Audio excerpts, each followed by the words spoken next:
Salut à tous, vous êtes sur Unlocked, l'émission qui décrypte les entreprises. Aujourd'hui, on accueille Sopra Steria Next, expert du conseil en transformation digitale. Et pour m'accompagner dans cette émission, je suis avec deux collaborateurs de Sopra Steria Next, à commencer par Philippe, directeur général adjoint. Bonjour Philippe, comment ça va? Bonjour Marion, très bien, merci. Et toi? Très très bien, merci Philippe. Et on est également avec Caroline, directrice conseil de la région Méditerranée. Bonjour Caroline, ça va? Oui, très bien. Bonjour Marion. Merci à tous les deux de participer à ce nouveau numéro de Unlocked et je salue enfin ceux qui nous suivent aujourd'hui. N'hésitez pas à vous abonner à la chaîne YouTube de Job Teaser et activer la cloche pour ne rien manquer de nos futures émissions. Alors, si nous sommes avec Philippe et Caroline aujourd'hui, c'est parce que Sopra Steria Next est à la conquête de ses futurs consultants. On en parle dans quelques instants, mais avant, présentation de Sopra Steria Next en mode express, c'est le Pitch Me That. Allez Philippe, je vais te donner la parole. Le principe est très simple, enfin c'est selon. Présenter Sopra Steria Next en 1 minute chrono, c'est ok pour toi? C'est ok pour moi. Eh bien on y va. Écoute Marion, Sopra Steria Next, c'est le cabinet en transformation digitale de Sopra Steria qui est une des principales entreprises de services numériques européennes. Et donc Sopra Steria Next, c'est un des principaux cabinets de conseil en France, puisqu'on est 1900 consultants. On est basé à Paris, mais aussi dans toutes les grandes villes de région. À Lyon, à Marseille, à Bordeaux, à Toulouse, à Nantes et à Lille aussi. On a aussi des implantations en Europe. Et d'ailleurs, globalement, le conseil dans le groupe, c'est 3400 consultants. Alors, qui sont nos clients? Nos clients, ce sont de grandes entreprises, de grandes administrations. On couvre à peu près une dizaine de secteurs d'activité, les transports, l'aéronautique, la distribution, la banque, l'assurance, et évidemment l'ensemble des secteurs publics. Et ces clients, ils cherchent à tirer les bénéfices de la transformation digitale pour mieux servir leurs clients ou les administrés, pour faciliter la vie de leurs collaborateurs, pour améliorer leur efficacité, pour améliorer leur résilience, sujet très à la mode en ce moment, ou encore mieux servir leurs responsabilités sociales, sociétales et environnementales. Eh bien, nous, les consultants de Sopra Steria Next, on aide les dirigeants de ces entreprises, les responsables commerciaux, marketing, des opérations, que ce soit ou de production, que ce soit de services ou de produits, les directeurs des ressources humaines, les directeurs des systèmes d'information, à réussir leur transformation. Et nous, on a beaucoup de chance chez Sopra Steria Next parce que nos clients, ce sont des super clients qui ont un impact sur la vie des Français en tant que clients, en tant qu'administrés, en tant que citoyens. Et donc finalement, notre métier de consultant, il a un sens dans la transformation de la société. Bon, on a légèrement dépassé la minute, Philippe, mais très belle présentation, ça valait la peine. Merci beaucoup. Je vous propose maintenant de rentrer dans le vif du sujet, puisque Sopra Steria Next est à la recherche de ses futurs consultants. Alors, quels sont leurs rôles au sein de l'entreprise? Quelles missions leur sont confiées? Et enfin, comment sont intégrés et accompagnés les collaborateurs tout au long de leur carrière chez Sopra Steria Next? Philippe et Caroline sont là pour répondre à toutes ces questions et plus encore. C'est parti! Alors, Sopra Steria Next est un cabinet, tu l'as dit Philippe, qui est un cabinet de conseil en forte croissance. Et d'ailleurs, vous recrutez 400 collaborateurs, dont 100 stagiaires, rien que sur l'année 2021. Bravo. Des collaborateurs qui seront les premiers acteurs de la transformation de vos clients aussi. Philippe, est-ce que tu pourrais nous expliquer concrètement quel est le rôle de vos consultants et donner des exemples aussi de missions qui leur seront confiées? D'ailleurs, je vais commencer par ça. Je vais commencer par donner quelques exemples de missions, puis après, j'évoquerai le rôle qu'on peut avoir. Dans les missions sur lesquelles nous travaillons, nous avons travaillé récemment, par exemple, on a accompagné une grande administration pour être prêt pour le Brexit, pour le 31 décembre à minuit. Un autre exemple, on accompagne un équipementier aéronautique pour qu'il améliore ses cadences, en réalité d'ailleurs pour qu'il améliore sa performance industrielle en général. Un autre exemple, dans le monde de la banque, on accompagne une banque régionale pour qu'elle améliore l'expérience de ses clients, pour que la relation soit plus fluide et d'ailleurs enrichie de nouveaux services. Et puis, peut-être un dernier exemple, on accompagne une grande enseigne de la distribution spécialisée dans sa transformation managériale pour qu'elle soit plus agile, qu'elle puisse réagir plus rapidement aux nouvelles attentes de ses clients, parce que la transformation digitale, c'est aussi une transformation managériale, parce que ça accélère le rythme de transformation et de prise de décision pour nos clients, parce que ça accélère le rythme aussi de changement des attentes des clients de nos clients. Donc déjà une vraie variété des missions. De secteurs d'activité et de missions. Et alors, qu'est-ce qu'on y fait? Nos consultants, sur ces missions, qu'est-ce qu'ils font? Déjà, il faut formuler le problème. On est tous formés à la résolution de problèmes. En fait, le premier sujet, c'est de formuler le bon problème, de définir le bon objectif à atteindre. Puis ensuite, il faut identifier les leviers sur lesquels on peut agir pour atteindre l'objectif qui a été défini ou résoudre le problème qui a été identifié. Et puis, nos consultants, une fois que tout ça est bien clair, ils travaillent avec leurs clients pour définir les solutions qui vont permettre d'avoir des résultats concrets. Donc, ils conçoivent les solutions, puis ensuite, ils les testent, ils les expérimentent. Et puis, une fois que ces solutions sont jugées efficaces, alors ils contribuent au déploiement de ces solutions chez les clients. Alors, Caroline, je crois que de ton côté aussi, il y a des spécificités peut-être aussi au niveau des missions. Alors des compléments en tout cas, ouais. Effectivement je peux parler d'une mission réalisée en région pour la région Occitanie. C'est une mission qui place l'éthique au cœur de la réalisation de la mission. C'est intéressant parce qu'on en reparlera, c'est un des marqueurs de la marque Soprasteria Next. Et donc dans le cadre de cette mission pour la région Occitanie, nous les accompagnons dans le cadrage et la définition d'un observatoire des usages numériques des agents de la région Occitanie. Et à chaque étape de la mission, nous posons des questions particulières en termes d'éthique, que ce soit en ce qui concerne la transparence des données, la compliance par exemple. Voilà, donc encore une fois, il y a beaucoup de choses, beaucoup de sujets qui peuvent, je suis sûre, plaire à beaucoup de ceux qui nous regardent aujourd'hui. Alors, vous venez d'expliquer un petit peu tous les deux, un consultant agit la plupart du temps sur des missions en externe. Pour le compte donc, de clients. Mais Philippe, est-ce qu'il est possible, en tout cas chez Soprasteria Next, de participer à des projets en interne? Alors oui, on parlait de transformation chez nos clients. Nous aussi, il faut que nous nous transformions. Caroline évoquait les sujets de confiance, d'éthique numérique, de souveraineté numérique. Nous aussi, on a à se transformer pour mieux intégrer ces sujets-là dans nos missions, dans nos projets. Dans le cadre du lancement de notre nouvelle marque Soprasteria Next, il y a maintenant 2 ans, nous avons redéfini notre promesse collaborateur comme notre promesse client. Et pour citer une de ces promesses, notre promesse collaborateur, elle dit par exemple que les consultants peuvent évoluer dans la voie qu'ils ont choisie. Eh bien, pour mettre en œuvre cette nouvelle promesse client, cette nouvelle promesse collaborateur, on a lancé un grand programme de transformation. Et tous les consultants qui le souhaitent peuvent participer à la création de nouvelles pratiques, tant de pratiques de réalisation de nos missions chez les clients, tant de nouvelles pratiques managériales dans notre propre cabinet pour servir cette promesse client et cette promesse collaborateur.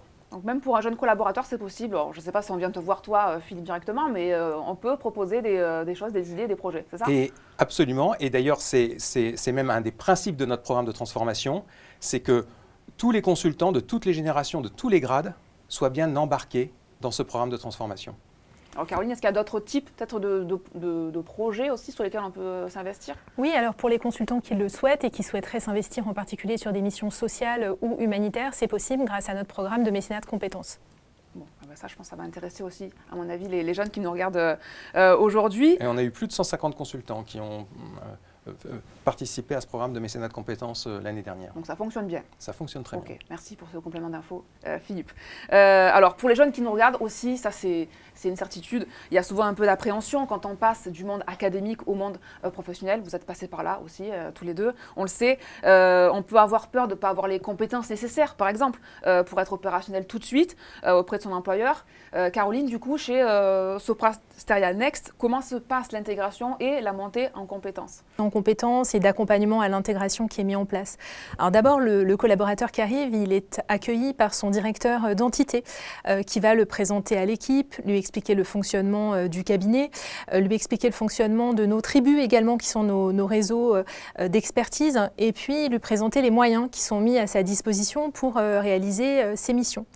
En général, au bout de quelques jours, le consultant va partir en mission et là, il est accueilli par son directeur de mission qui va lui présenter le contexte, les objectifs de la mission, l'organisation également de l'équipe et le rôle qui va être le sien au sein de cette mission. Et puis bien sûr, en complément, il y a tout un parcours de formation. Ça représente environ 2 semaines par an pour les collaborateurs Sopra Steria Next. Et ce parcours de formation, il commence dès la période d'essai.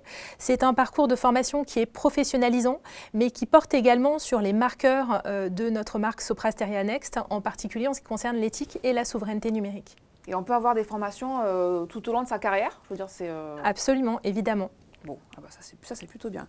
Alors on l'a évoqué aussi, vous recrutez chaque année des stagiaires, 100 rien qu'en 2021. Philippe, quelle est votre politique en ce qui concerne les possibilités d'embauche? Forcément, ça s'intéresse aussi ceux qui nous regardent, chez Sopra Steria Next. Déjà, nous accueillons des stagiaires qui sont dans leur dernière année d'études. Donc, d'une façon générale, nous accueillons ces stagiaires dans la perspective d'une embauche. C'est la raison pour laquelle tous les stagiaires sont mis en situation. Ils sont intégrés dans des équipes projets, sur des missions, chez des clients. Ça leur permet de bien comprendre ce qu'est notre métier et donc de pouvoir prendre une décision en connaissance de cause. Et puis, ça leur permet aussi de bénéficier d'un encadrement, l'encadrement à la fois du responsable de mission. Ils ont aussi un manager de proximité qui va les accompagner pendant tout leur stage, une sorte de parrain ou de marraine de stage. Et puis, comme nos consultants, ils vont pouvoir bénéficier de formations pour déjà monter en compétences. Mais nous, notre philosophie, c'est que les stages de ces étudiants, ils sont vraiment réalisés si tout se passe bien, dans la perspective que nous leur fassions une offre d'embauche. Voilà, c'est pas juste un turnover, on prend des stagiaires, on prend des stagiaires. C'est vraiment, il y a une vraie idée de dire, notre stagiaire sera peut-être notre futur collaborateur, c'est ça? On investit, si je peux utiliser ce mot-là, sur les stagiaires comme nous investissons sur nos consultants. Alors, au-delà de la formation dont on vient de parler, il y a un sujet qui est aussi très important, c'est l'accompagnement des collaborateurs. Caroline, quelles actions sont mises en place chez Sopra Steria Next? Alors, il y a différents types d'accompagnement. Il y a d'abord un accompagnement que je vais qualifier plutôt de court terme, qui est réalisé par le directeur de mission que j'évoquais tout à l'heure, qui est un accompagnement qui va viser à apprendre des gestes métiers, à encadrer opérationnellement au quotidien, à fixer des objectifs et surtout à faire des feedbacks aux consultants pour lui permettre de progresser. Qu'est-ce que tu appelles des gestes métiers? Alors, les gestes métiers, ça va être comment est-ce qu'on anime un atelier, comment est-ce qu'on réalise un compte-rendu, c'est des choses qu'il faut apprendre quand on débute dans le métier du conseil. Et puis, il y a également un accompagnement qui va se situer plutôt sur le temps long. Et cet accompagnement, il est réalisé par un manager qui a un rôle plutôt de coach sur la carrière du consultant, qui va être là pour le guider, pour lui proposer également des mises en situation par rapport à ses souhaits de carrière. En effet, je pense qu'il est important de préciser que quand on est consultant, on peut souhaiter évoluer dans différentes voies. On peut souhaiter se spécialiser dans un secteur d'activité. On peut souhaiter se spécialiser dans un métier de l'entreprise. Je pense à la vente ou à la supply chain, par exemple. Et on peut aussi souhaiter se spécialiser dans une technologie, par exemple la blockchain ou l'IoT. Et d'ailleurs, c'est en raison de ces… Juste, pardon, l'IoT, peut-être pour ceux qui connaissent pas. Oui, effectivement, l'Internet des objets, les objets connectés, pour simplifier. D'ailleurs, c'est pour finalement laisser la place aux consultants de dessiner son parcours, que nous avons ce qu'évoquait Philippe tout à l'heure, qui est la possibilité pour les consultants d'exprimer des choix de mission. Ils les expriment 2 fois par an, ça leur permet d'influer très concrètement sur leur parcours et l'expérience montre que ces choix de mission sont pris en compte au moins 1 fois sur 2. Ah oui, donc c'est plutôt un bon ratio. Donc il y a une vraie liberté, c'est ça, de pouvoir aussi mener sa carrière un peu en fonction de ses désirs, de ses souhaits chez Sopra Steria Next. Absolument, on souhaite que le consultant soit acteur de sa carrière et de sa trajectoire. Bon, eh ben super. Merci beaucoup Caroline et Philippe de nous avoir permis déjà de mieux comprendre le mode de fonctionnement de votre entreprise. Maintenant, je vous garde avec moi quelques minutes pour essayer de donner un maximum de conseils à celles et ceux qui aimeraient peut-être rejoindre Sopra Steria Next. C'est parti. Alors Philippe, est-ce que tu pourrais déjà nous donner les prérequis impératifs à avoir quand on postule chez Sopra Steria Next, pardon, que ce soit voilà, pour un stage ou un CDI. Et quand je dis prérequis, voilà, on va dire qu'on va parler généralement, hein, donc on a les hard skills, bien sûr, les soft skills et aussi forcément le parcours académique. Alors, il y a très peu de prérequis. Au fond, le prérequis, c'est une école Bac+5, une école de commerce, une école d'ingénieur, un parcours universitaire, Bac+5. Donc, comme je l'ai évoqué, nous prenons des stagiaires qui sont en dernière année de leur cursus, dans la perspective de leur faire une offre d'embauche. Bon, à partir du moment où on recrute des jeunes diplômés qui sont Bac+5, on suppose qu'ils ont les qualités d'analyse, de synthèse, d'expression orale et d'expression écrite qui leur permet de postuler chez nous. Alors évidemment, on le vérifie lors des parcours des recrutements d'embauche, mais au fond, ce qu'on va rechercher plutôt, et en particulier aujourd'hui, c'est des qualités d'entrepreneur, de créativité, de curiosité, d'esprit critique. Parce que la transformation digitale nous mène sur des sujets pour lesquels il n'y a pas de réponse tous faite. Caroline parlait d'éthique numérique. Il y a des sujets sur lesquels qui sont nouveaux. Et donc, ces sujets nouveaux, on ne les traitera pas avec des schémas de pensée, avec des outils, avec des solutions, des méthodes anciennes. Et donc, on a besoin que nos consultants aient de la curiosité, de l'esprit critique, qu'eux-mêmes aient pris des initiatives dans le domaine du numérique. Hein, certains ont des chaînes YouTube par exemple. Eh bien, pour nous, ça c'est très intéressant comme profil parce que ça nous donne un regard nouveau sur notre activité. Bon, ça typiquement, c'est vrai qu'on n'y pense pas forcément quand on est jeune et qu'on postule. Mettre en avant aussi ces activités un peu perso comme ça, tu parles de chaîne YouTube, ça peut paraître anodin, mais c'est vrai que c'est des événements qui peuvent faire la différence en entretien par exemple. Absolument. Et justement, en entretien d'embauche, on sait, ça aussi c'est une étape qui est redoutée par beaucoup d'entre vous. Caroline, quels sont tes meilleurs conseils, voilà, quels sont les meilleurs conseils que tu peux donner à ceux qui nous regardent pour réussir cet exercice? Eh bien, de nous parler d'eux, de nous parler de leur centre d'intérêt, de montrer leur enthousiasme. Et puis, Philippe parlait de curiosité, eh bien de s'intéresser à nous également. On a créé un exploratoire sur les sujets d'éthique numérique dont nous avons déjà parlé. Dites-nous ce que vous en pensez. On aime l'esprit critique, on aime les personnes qui sont aussi capables de nous challenger. Bon, message reçu. J'espère que vous avez bien écouté Caroline. Bon, merci beaucoup à tous les deux pour tous ces conseils qui, j'espère, aideront celles et ceux qui nous suivent. Et ça y est, on arrive dans la dernière ligne droite de cette émission. C'est l'heure du mot de la fin. Bon, Philippe, je te propose de donner ton mot de la fin. Tu as la caméra qui est juste en face de toi. Tu peux t'adresser aux jeunes qui nous regardent. Qu'as-tu envie de leur dire ? Moi, j'ai envie de vous dire que si vous avez envie de vraiment peser sur le cours des choses, que si vous avez envie que la transformation digitale, elle permette de construire un avenir positif, eh bien, en nous rejoignant, vous êtes au bon endroit pour la raison suivante, c'est que c'est exactement la promesse client que nous sommes donnée, construire un avenir positif ensemble avec nos clients. Merci beaucoup Philippe, merci Caroline d'avoir participé à ce nouveau numéro de Unlocked. J'espère que ça a été pour vous. Très bien. Ça va? Merci. Je suis ravie. Et merci également aux étudiants qui nous ont suivis jusqu'au bout. Je rappelle que vous pouvez retrouver tous nos contenus vidéo sur la chaîne YouTube de Job Teaser. Et n'oubliez pas d'activer la cloche pour ne rien manquer de nos futures émissions. Quant à moi, je vous souhaite une très bonne fin de journée et on se retrouve très vite pour de nouveaux épisodes Unlocked. À bientôt!